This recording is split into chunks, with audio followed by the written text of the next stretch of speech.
Dalam pencarian iman, satu pertanyaan yang tak kunjung surut dari perenungan para pencari kebenaran adalah, apakah Yesus pernah menyatakan dirinya sebagai Allah atau Tuhan?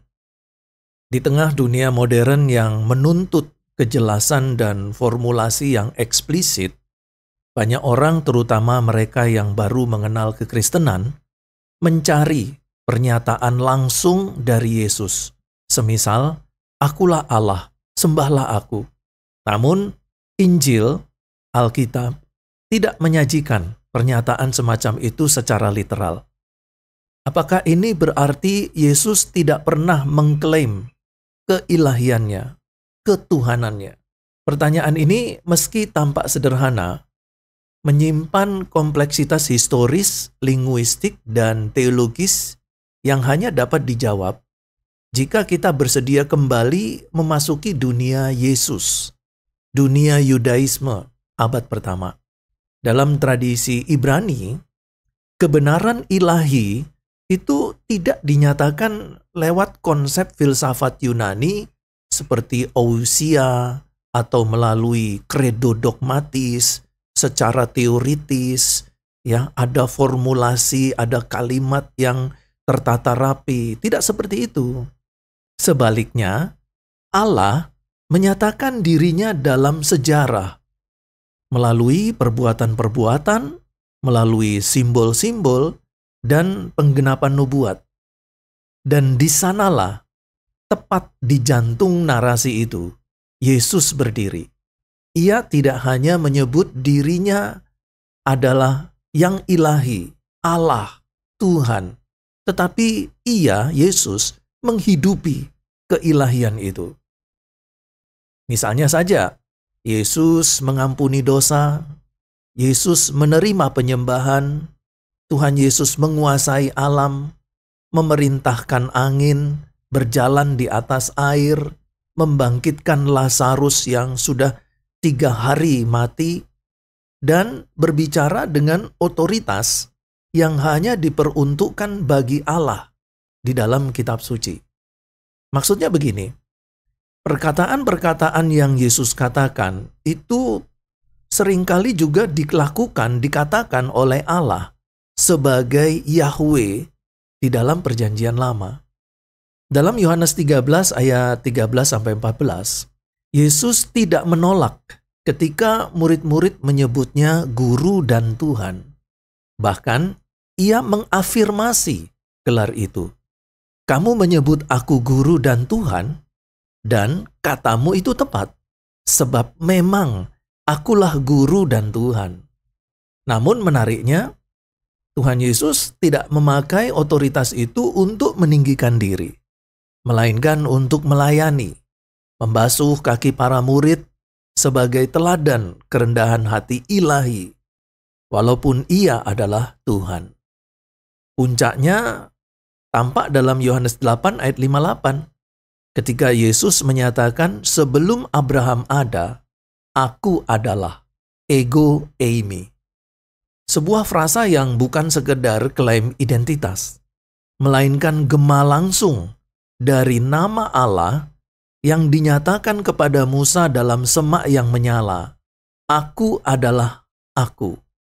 Di sini, seperti yang dikemukakan oleh teolog Richard Bauckham, Yesus tidak hanya mengklaim posisi Allah, tetapi ia menghidupinya. Dengan kata lain, bahwa melalui perkataan dan perbuatannya, ia menghidupi pernyataan ego eimi, aku adalah aku. Ia, Yesus Kristus, memperlihatkan bahwa di dalam dirinya hadirat Allah nyata di tengah manusia. Nah, melalui eksplorasi eksegetikal dan teologis dalam video ini, kita akan menelusuri bagaimana para saksi mula-mula, murid-murid, para rasul, orang-orang Yahudi, memahami pernyataan dan tindakan Yesus sebagai pewahyuan diri Allah. Dan bagi setiap orang percaya masa kini, pengenalan akan keilahian Yesus bukan bergantung pada pernyataan eksplisit semata, melainkan pada perjumpaan dengan Sang Firman yang telah menjadi manusia, yang tetap menjadi guru dan Tuhan atas hidup kita. Nah, seringkali yang menjadi pertanyaan seperti yang tadi saya sampaikan, bahwa banyak orang selalu bertanya, apakah Yesus pernah menyatakan secara langsung bahwa dirinya adalah Tuhan dan sembahlah aku.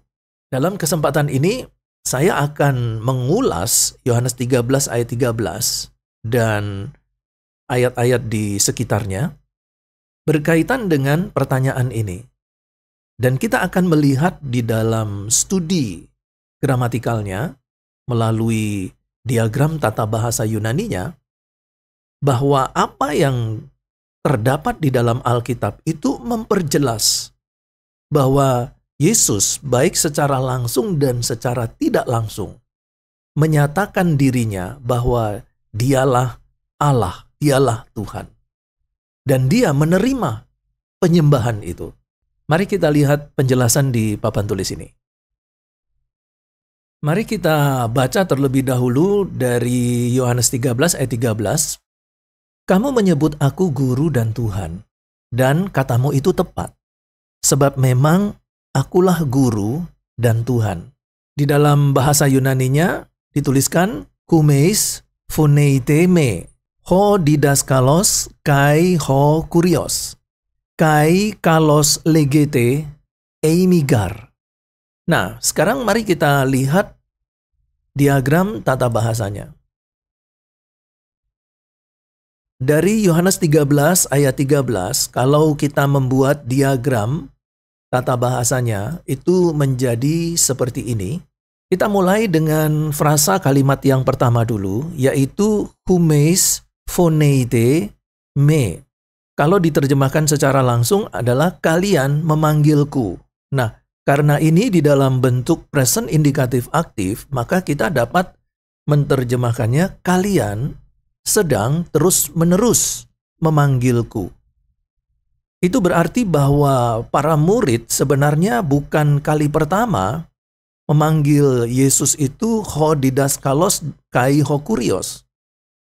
Ketika 12 murid itu dipilih oleh Yesus menjadi muridnya secara langsung, mereka sebenarnya sejak saat itu tidak pernah memanggil Yesus dengan nama pribadi, yaitu Yesus.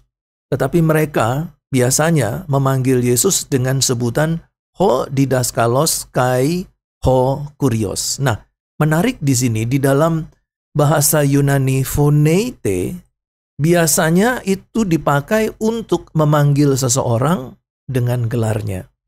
Nah, di sini kita melihat bahwa humeis phoneite me, kalian sedang memanggilku. Memanggil dengan sebutan apa? Lalu kemudian di sini ada kalimat frasa selanjutnya, kai ho didaskalos kai ho kurios. Perhatikan di sini bahwa konstruksi yang biasa dipakai oleh masyarakat Yahudi ketika mereka menjadi pengikut dari gurunya adalah menyebutkan ho didaskalos dulu, baru kurios, ho kurios. Dan ini adalah satu panggilan yang sangat lazim, yang sangat wajar dari seorang murid kepada guru. Kalau kita perhatikan di sini, penyebutan ho didaskalos itu disebutkan terlebih dahulu, baru ho kurios. Di dalam tata bahasa Yunani koine, sesuatu yang disebutkan terlebih dahulu itu mendapatkan tekanan utama. Jadi tekanan lebih pentingnya itu adalah kalimat atau kata yang disebutkan terlebih dahulu. Jadi kalau kita melihat frasa ho didaskalos kai ho kurios, maka yang ditekankan adalah didaskalos. Dalam bahasa Aramnya rabi, ya, di dalam bahasa Yunaninya ho didaskalos, bahasa Indonesianya guru. Baru setelah itu penyebutan ho kurios, ya, bahasa Aramnya mari atau Tuhan. Nah, menarik di sini bahwa ada dua penyebutan subjek, ya, nominatif. Yaitu yang pertama adalah humeis. Ini adalah kata ganti orang nominatif jamak, orang kedua. Lalu kemudian ada ho didaskalos dan ho kurios. Ini juga adalah nominatif. Nominatif yang pertama yaitu humeis, itu terletak di awal kalimat, dia menjadi subjek kalimat. Tetapi nominatif yang lain yaitu ho didaskalos kai ho kurios, dia menempati keterangan objek sebagai penyebutan dari Yesus sebagai guru, ho didaskalos dan ho kurios. Penempatan dua nominatif setelah objek ini disebut dengan nominatif tituler. Nah, tetapi menariknya adalah ketika kita membaca di ayat yang ke-14, urutan ini terbalik menjadi Tuhan terlebih dahulu dan kemudian guru. Nah, di sini Yesus Kristus menampilkan dirinya sebagai objek penyembahan yang sah. Jadi murid-murid menyebutkan Yesus, engkau guru dan Tuhan. Tetapi ketika ayat 14, Tuhan Yesus menyatakan diri bukan guru dulu baru Tuhan, tetapi Tuhan dulu, kata Tuhan dulu baru guru. Nah, di dalam konstruksi bahasa Yunani, seperti yang tadi saya jelaskan, bahwa penyebutan pertama kali itu menjadi tekanan. Jadi Tuhan Yesus sebenarnya ingin memberikan tekanan bahwa dia bukan hanya sekedar guru, tetapi dia lebih daripada seorang guru. Dia adalah Tuhan. Jadi di sini Yesus Kristus menampilkan dirinya sebagai objek penyembahan yang sah. Karena manusia wajib menyembah Tuhan, harus menyembah Tuhan. Dan ketika Yesus menampilkan dirinya sebagai Tuhan, menyatakan dirinya sebagai Tuhan di ayat yang ke-14, maka Tuhan Yesus menampilkan dirinya sebagai objek penyembahan yang sah. Nah, sekarang mari kita lihat penjelasan dari kata Tuhan. Dalam bahasa Yunaninya ho kurios, dalam bahasa Aramnya mari. Kata kurios di sini selalu menjadi perdebatan, menjadi kontroversi. Banyak orang mengatakan bahwa yang disampaikan oleh murid-murid, bahkan pengakuan Tuhan sendiri di ayat yang ke-14 berkaitan dengan kata kurios, itu bukan berarti Tuhan, tetapi Tuan. Memang di dalam bahasa Yunani, kalau kita melakukan word study atau studi kata kurios ini memiliki dua arti. Yaitu arti yang pertama adalah Tuan, arti yang kedua adalah Tuhan. Tetapi kalau kita mau memperhatikan konteks di seluruh ayat 13, khususnya ayat 1 dan 3, maka lebih tepat mengarahkan pada arti Tuhan, bukan Tuan. Mari kita lihat ayat yang ketiga. Yesus tahu bahwa Bapanya telah menyerahkan segala sesuatu kepadanya, dan bahwa ia datang dari Allah dan kembali kepada Allah. Jadi jelas di sini bahwa kata Tuhan, kata kurios itu lebih mengarah kepada pengertian Tuhan, bukan Tuan. Lalu kalau kita memperhatikan di dalam sintaksnya, mari kita lihat lagi. Di kalimat berikutnya, di sini disebutkan kai legete kalos. Kalos di sini artinya benar. Jadi kalau kita terjemahkan secara langsung, kamu mengatakan ini dengan benar. Nah, legete di sini kata kerja present indikatif aktif, sehingga kita bisa saja menerjemahkan secara langsung kalian sedang terus-menerus mengatakan guru dan Tuhan, dan itu benar.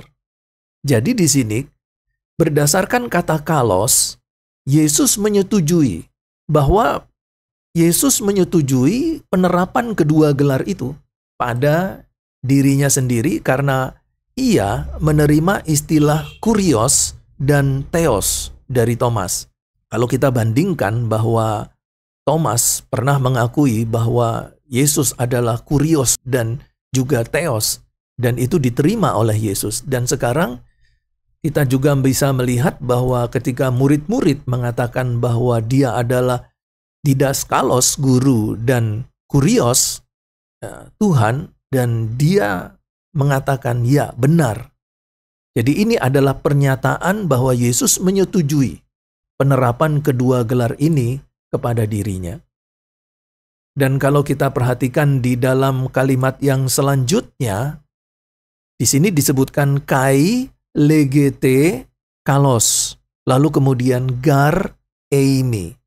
Nah, menarik di sini bahwa gar eimi, karena aku adalah, itu paralel dengan Yohanes 10 ayat yang ke-30. Aku dan Bapa, kami adalah satu. Nah, berkaitan dengan frasa gar eimi ini, kita dapat melihat sebenarnya penggunaannya adalah sama dengan Yohanes 3 ayat 19. Di sini disebutkan, ya ini saya perbesar, jadi di sini ego eimi, aku adalah. Jadi penggunaan istilah gar eimi itu sama dengan ego eimi. Nah, kalau kita perhatikan dalam pernyataan Yesus berkenaan dengan penggunaan istilah ego eimi, sebenarnya Yesus menyatakan bahwa dirinya itu adalah Allah. Allah dalam pengertian Allah yang memiliki nama, yang memperkenalkan dirinya dengan nama YHWH, tetragrammaton. Nah, dalam Septuaginta, pernyataan Allah, aku adalah aku, dengan namanya yaitu Yahweh, itu kemudian ditransliterasikan di dalam bahasa Yunani, dalam Septuaginta, dengan penyebutan ego eimi. Dan sejak saat itu, setiap kali penggunaan ego eimi itu pasti mengarah kepada Yahweh di dalam perjanjian lama. Dan yang menarik adalah bahwa Tuhan Yesus di sini, dia mengatakan, kai legete kalos gar eimi. Gar eimi itu sinonim dengan ego eimi.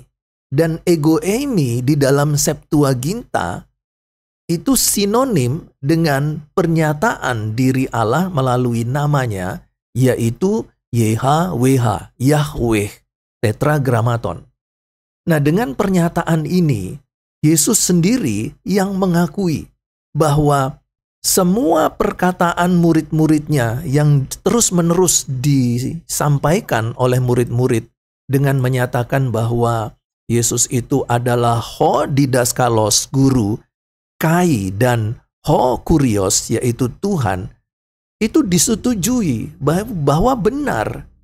Dan bahkan di bagian akhir kalimat dikatakan gar eimi, bahwa dia adalah Allah Yahweh, ego eimi, Allah Yahweh yang pada waktu masa perjanjian baru dikenal oleh murid-murid sebagai ho didaskalos, kai ho kurios, guru dan Tuhan. Jadi kalau banyak orang bertanya, apakah Yesus pernah secara langsung menyatakan bahwa akulah Allah, akulah Tuhan, sembahlah aku. Memang dalam rumusan kalimat seperti itu tidak terdapat di dalam Alkitab. Tetapi ada bentuk-bentuk lain yang sederajat dengan pernyataan itu. Salah satunya adalah di dalam Yohanes 13 ayat 13. Ketika murid-murid menyatakan kepadanya bahwa dia adalah ho didaskalos kai ho kurios, Yesus mengatakan kai legete kalos. Kamu mengatakan ini dengan benar, karena aku adalah Yahweh itu sendiri. Aku adalah Allah. Yohanes 10 ayat 30, aku dan Bapa, kami adalah satu. Ego eimi, aku adalah yang aku adalah. Jadi di sini Yesus menyetujui penerapan kedua gelar itu kepada dirinya sendiri karena ia menerima istilah kurios dan theos juga dari Thomas. Jadi kita bisa perhatikan bahwa Tuhan Yesus secara langsung menyatakan bahwa dia adalah Tuhan, dan kita perhatikan bahwa pernyataan Tuhan di sini bukan Tuan, tetapi dalam pengertian Tuhan. Tadi saya sudah jelaskan bagaimana studi konteks mengkonfirmasi seperti itu, dan seluruh Alkitab memberikan penjelasan tentang hal itu. Kita tahu bahwa ada sekitar 700 kali Tuhan Yesus dinyatakan sebagai Hokurios, bukan sebagai Tuan, tetapi sebagai Tuhan. Dan di sini dia menyatakan bahwa, ya, aku adalah Tuhan. Seperti ketika Thomas mengatakan, ya Tuhanku dan Allahku. Tuhan Yesus menerima pernyataan Thomas. Itu berarti bahwa dia menyatakan diri secara langsung bahwa dia adalah Tuhan, Yesus adalah Tuhan, dan dia menerima penyembahan itu. Ya, jadi murid-murid ketika mengatakan ya Tuhan, itu murid-murid sedang dalam konteks menghormati, menyembah Yesus, dan Yesus menerima penyembahan itu. Bukan sebagai Tuan, tetapi sebagai Tuhan. Kiranya penjelasan gramatikal dan sintaks bahasa Yunani dapat menjawab semua pertanyaan-pertanyaan tadi. Tuhan Yesus memberkati.